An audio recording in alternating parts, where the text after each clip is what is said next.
Assalamualaikum sahabat-sahabat yang dirahmati Allah. Hari ini saya akan menceritakan sebuah kisah nyata yang menggetarkan hati. Sebuah pesawat yang hilang selama 34 tahun, tiba-tiba kembali dengan para penumpangnya yang masih utuh, tanpa menua sedikitpun. Sebuah kejadian yang di luar nalar manusia, namun menjadi bukti bahwa kuasa Allah tidak ada yang mustahil. Namun sebelum kita mulai kisah ini, saya sarankan untuk menuliskan sholawat Nabi Muhammad di kolom komentar. Semoga sholawat ini kelak menjadi saksi bagi kita untuk mendapatkan syafaat di hari akhir.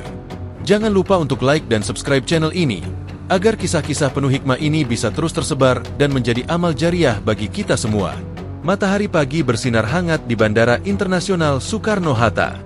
Hiruk-pikuk calon penumpang memenuhi terminal keberangkatan, masing-masing sibuk dengan urusan mereka. Di antara kerumunan, ada sebuah keluarga kecil yang hendak pergi ke Surabaya. Seorang ayah bernama Firman, istrinya Rina, dan putri mereka, Maya, yang baru berusia 5 tahun. Firman melirik jam tangannya. Waktu menunjukkan pukul 8.45. Mereka telah duduk di ruang tunggu bersama puluhan penumpang lain yang akan menaiki penerbangan komersial menuju Surabaya. Pesawat yang akan mereka naiki adalah jenis Boeing 737, salah satu armada yang paling sering digunakan saat itu. "Ayah, nanti kita duduk di dekat jendela, ya?" tanya Maya dengan suara ceria. Firman tersenyum dan mengusap kepala putrinya. "Tentu, sayang. Kamu bisa melihat awan dari atas sana." Tak lama, suara petugas bandara menggema melalui pengeras suara, mengumumkan bahwa penumpang dengan nomor penerbangan tersebut sudah bisa naik ke pesawat. Satu persatu, mereka memasuki lorong menuju pesawat. Pramugari menyambut dengan senyuman ramah, mengarahkan mereka ke tempat duduk masing-masing. Di dalam kabin, suara-suara penumpang bercampur dengan pengumuman keselamatan yang disampaikan oleh awak kabin. Maya yang duduk di dekat jendela tampak antusias melihat pemandangan luar. Sementara itu, Firman menatap keluar dengan perasaan yang tak bisa dijelaskan. Entah mengapa, ada sesuatu yang mengusik hatinya. Pesawat mulai bergerak perlahan ke landasan pacu.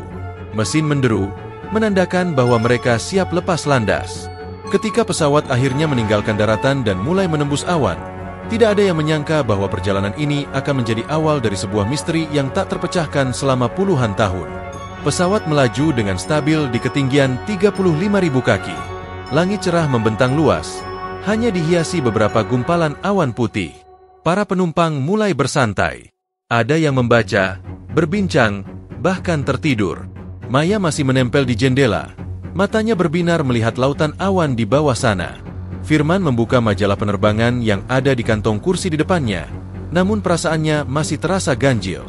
Sejak tadi ia mencoba mengabaikannya, berpikir bahwa itu hanya kecemasan biasa saat terbang. Ia melirik Rina yang tengah menyesuaikan sabuk pengaman Maya agar lebih nyaman. Tiba-tiba, suara pilot terdengar melalui pengeras suara.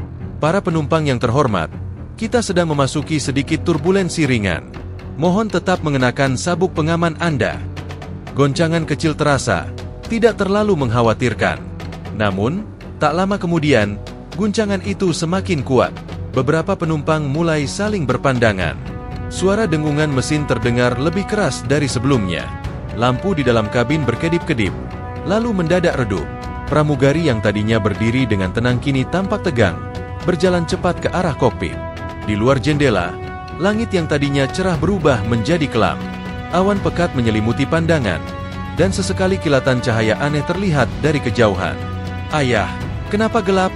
Suara Maya terdengar lirih, sedikit gemetar. Firman menggenggam tangan putrinya. "Tidak apa-apa, sayang. Tetap duduk di sini, ya." Pesawat kembali berguncang hebat. Suara benda jatuh terdengar dari dapur belakang kabin. Beberapa penumpang mulai berteriak ketakutan. Tiba-tiba, terdengar suara ledakan kecil dari arah luar, diikuti dengan kilatan cahaya putih yang menyilaukan. Seketika, semua terasa hening. Tidak ada suara, tidak ada getaran. Pesawat seperti melayang di dalam kehampaan. Firman mencoba berbicara, tetapi suara yang keluar dari mulutnya terdengar sangat pelan, hampir tak terdengar.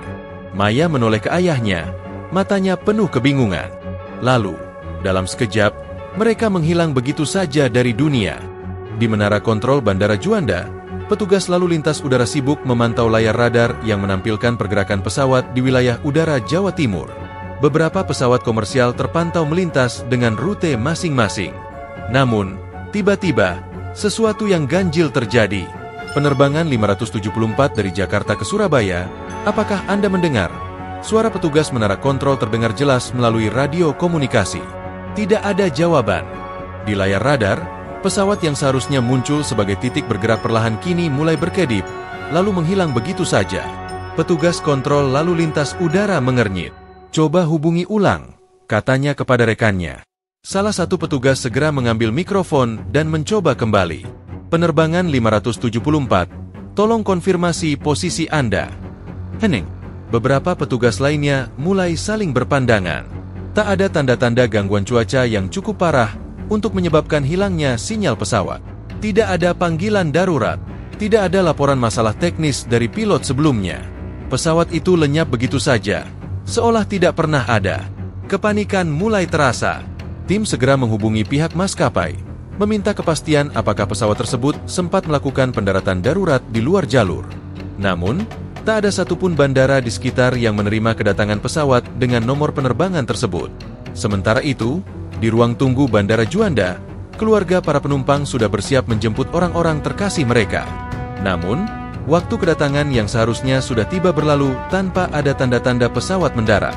Seorang wanita lanjut usia menatap papan informasi kedatangan dengan raut cemas. "Kenapa belum ada pengumuman?"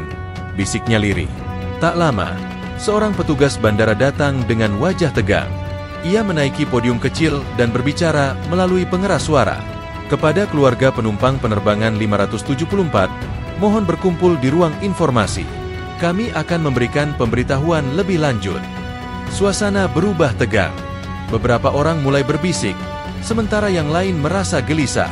Tak ada yang tahu bahwa mereka baru saja menjadi saksi dari awal sebuah misteri besar yang akan bertahan selama puluhan tahun. Berita tentang hilangnya penerbangan 574 menyebar dengan cepat. Dalam hitungan jam, pihak maskapai bersama Otoritas Penerbangan Nasional menggelar konferensi pers darurat. Para jurnalis berlomba-lomba mencari informasi, sementara di Bandara Juanda, keluarga penumpang mulai diliputi kecemasan yang semakin menjadi. "Kami kehilangan kontak dengan pesawat sekitar pukul 9.27, tepat di atas perairan Laut Jawa. Upaya pencarian telah dilakukan, namun hingga saat ini belum ada tanda-tanda keberadaan pesawat," ujar seorang juru bicara maskapai dengan suara tegang. Tim pencari dan penyelamat segera dikerahkan. Helikopter dan kapal patroli dikirim ke titik terakhir pesawat terpantau di radar. Namun, yang mereka temukan hanyalah hamparan laut yang tenang, tanpa puing-puing, tanpa tanda-tanda kecelakaan. Seolah-olah pesawat itu benar-benar lenyap tanpa jejak. Di darat, keluarga penumpang menunggu dengan penuh harap. Beberapa menangis, yang lain duduk termenung dalam keheningan yang menyayat hati. Firman, Rina, dan Maya adalah bagian dari daftar penumpang yang namanya disebut dalam laporan. Sang ibu Firman yang datang untuk menjemput mereka terduduk lemas, tak percaya bahwa putra, menantu, dan cucunya kini tak diketahui nasibnya. Hari berganti minggu, pencarian diperluas hingga ke berbagai titik yang lebih jauh, namun tetap nihil. Tidak ada runtuhan pesawat, tidak ada sinyal darurat, tidak ada satupun bukti yang bisa menjelaskan apa yang sebenarnya terjadi. Sebagian orang mulai berspekulasi. Ada yang percaya pesawat jatuh ke dasar laut dan tak bisa ditemukan. Ada pula yang meyakini bahwa pesawat itu mengalami gangguan teknis dan tersesat di lokasi terpencil. Namun, seiring berjalannya waktu, satu persatu teori itu terbantahkan oleh kenyataan. Tidak ada bukti konkret. 3 bulan kemudian, pencarian dihentikan. Pemerintah akhirnya mengumumkan bahwa pesawat beserta seluruh penumpangnya secara resmi dinyatakan hilang. Keluarga yang ditinggalkan harus menerima kenyataan pahit bahwa orang-orang tercinta mereka mungkin tidak akan pernah kembali. Namun, misteri itu belum berakhir. 34 tahun kemudian, sesuatu yang mustahil terjadi. Bandara Juanda sibuk seperti biasa. Pesawat datang dan pergi, para penumpang memenuhi terminal, dan petugas lalu lintas udara sibuk memantau pergerakan setiap penerbangan.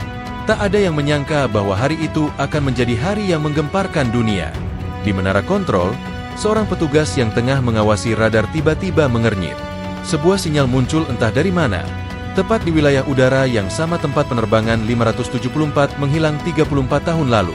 Ada pesawat tanpa kode penerbangan mendekati landasan.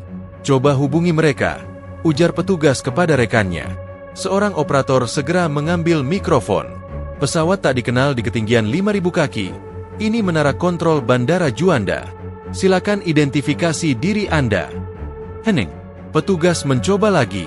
Pesawat tak dikenal. Silakan konfirmasi identitas Anda. Anda memasuki wilayah udara kami tanpa izin. Masih tak ada jawaban. Namun, sinyal pesawat tetap bergerak, mendekati landasan dengan kecepatan stabil. Hingga akhirnya, salah satu petugas lain yang memeriksa registrasi pesawat di layar tiba-tiba terdiam. Wajahnya pucat pasi. Ini pesawat penerbangan 574. Bisiknya tak percaya. Rekan-rekannya menoleh dengan ekspresi tak kalah terkejut. Bagaimana mungkin? Pesawat yang dinyatakan hilang 34 tahun lalu kini muncul begitu saja, mendekati landasan seolah baru saja menyelesaikan penerbangan biasa. Di luar, para pekerja bandara mulai menyadari ada yang aneh. Sebuah pesawat model lama, dengan logo maskapai yang bahkan sudah tidak beroperasi lagi, meluncur perlahan ke landasan. Cat di badan pesawat tampak sedikit memudar, namun masih utuh. Tak ada tanda-tanda kerusakan. Ketika pesawat berhenti dan pintu masih tertutup, suasana di sekitar landasan berubah tegang.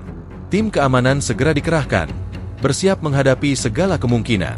Namun, tak ada seorang pun yang siap dengan apa yang mereka lihat ketika pintu pesawat akhirnya terbuka.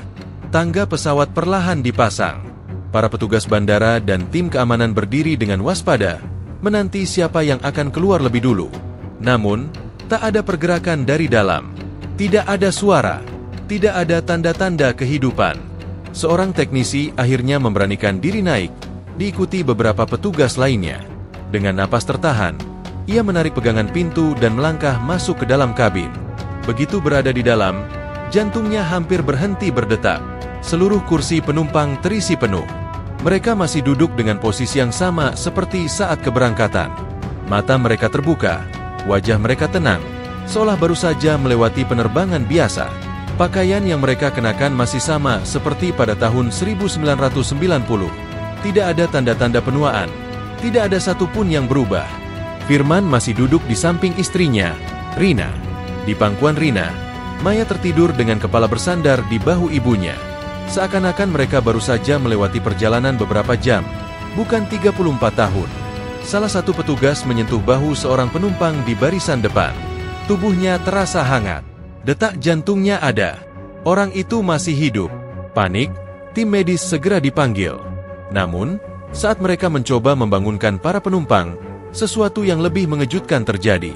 Serentak, tanpa aba-aba, seluruh penumpang menghela napas panjang seolah baru saja terbangun dari tidur yang sangat panjang. Beberapa dari mereka mengedipkan mata, bingung dengan situasi di sekitar mereka. Firman menoleh ke Rina, lalu melihat Maya yang masih tertidur lelap. "Kita sudah sampai?" tanyanya dengan suara serak. Seorang petugas bandara yang berdiri di pintu pesawat menelan ludah. Dengan suara gemetar, ia menjawab, "Ya, tapi ini bukan tahun 1990. Rina menatap petugas itu dengan bingung. "Maksudnya?" Petugas itu menarik napas panjang sebelum akhirnya berkata, "Sekarang tahun 2024. Suasana di dalam pesawat berubah hening. Para penumpang mulai saling berpandangan, mencoba memahami apa yang baru saja mereka dengar. Namun, tidak ada yang bisa menjelaskan bagaimana mereka bisa tiba-tiba muncul di dunia yang telah meninggalkan mereka selama lebih dari 3 dekade. Suasana di dalam kabin pesawat masih dipenuhi kebingungan. Para penumpang menatap petugas bandara dengan ekspresi tak percaya. Beberapa orang mulai berbisik satu sama lain, mencoba memahami apa yang sedang terjadi. Firman menggenggam tangan Rina erat. "Ini pasti lelucon, kan? Kita baru saja terbang dari Jakarta pagi tadi." Namun, ketika mereka akhirnya dipandu keluar dari pesawat, kenyataan menghantam lebih keras dari yang mereka bayangkan. Di luar, mereka melihat deretan kendaraan yang tak mereka kenali. Logo maskapai yang dulu mereka naiki sudah tak lagi terpampang di terminal bandara. Bangunan yang terlihat berbeda. Bahkan papan informasi elektronik menampilkan angka yang membuat mereka terkejut. 6 Maret 2024. Salah seorang pria parubaya, yang sebelumnya duduk di kursi belakang pesawat, berjalan tertatih menuju seorang petugas. "Tidak mungkin, ini tidak mungkin," katanya dengan suara bergetar. "Anak saya baru berusia 2 tahun ketika saya pergi. Kalau sekarang 2024, berarti dia sudah 36. Beberapa penumpang lainnya mulai menangis. Mereka membayangkan orang-orang yang mereka tinggalkan dulu. Orang tua mereka, pasangan mereka, anak-anak mereka. Apakah mereka masih hidup? Apakah mereka masih mengingat mereka? Seorang wanita tua dengan rambut beruban yang berdiri di tepi landasan perlahan melangkah maju. Matanya yang dipenuhi air mata menatap tajam ke arah seorang pria di antara para penumpang. Firman, suaranya bergetar. Firman menoleh dan melihat wanita itu. Wajahnya masih sama, meski kini telah dipenuhi keriput. Butuh beberapa detik baginya untuk mengenali siapa sosok itu. Ibu? Bisiknya tak percaya. Lututnya hampir lemas. Terakhir kali ia melihat ibunya, wanita itu masih berusia sekitar 50 tahun. Sekarang, ia berdiri di hadapannya sebagai wanita tua yang telah melewati puluhan tahun dalam kesedihan dan kehilangan. "Ini benar-benar kamu?" tanya ibunya dengan air mata yang mengalir deras. Firman tak mampu berkata-kata. Ia berlari dan memeluk ibunya erat. Namun, pelukan itu terasa aneh. Seperti ada sesuatu yang berbeda. "Ibu, aku tidak mengerti," katanya dengan suara bergetar. Sementara itu, para ilmuwan, pihak berwenang, dan media mulai berdatangan. Semua orang ingin tahu bagaimana mungkin pesawat yang hilang lebih dari 3 dekade lalu bisa muncul kembali dalam keadaan utuh, lengkap dengan penumpangnya yang tak menua sedikitpun. Jawaban atas misteri ini masih terkunci rapat. Namun satu hal yang pasti, mereka bukan lagi bagian dari dunia yang mereka kenal. Kisah ini mengingatkan kita bahwa kuasa Allah melampaui akal manusia. Apa yang tampak mustahil bagi kita, sangat mudah baginya. Sebagaimana firman Allah dalam surah Yasin ayat 82, "Sesungguhnya urusannya apabila dia menghendaki sesuatu, dia hanya berkata kepadanya, 'Jadilah,' maka jadilah sesuatu itu." Namun, perlu diketahui bahwa cerita ini adalah fiktif yang dibuat seolah nyata, semata-mata untuk diambil hikmahnya. Terima kasih telah menonton dan mendengarkan kisah ini. Jika sahabat-sahabat menyukai cerita ini, silakan tulis komentar, like, dan subscribe agar kisah penuh hikmah lainnya bisa terus tersebar. Semoga kita semua selalu dalam lindungan dan rahmat Allah.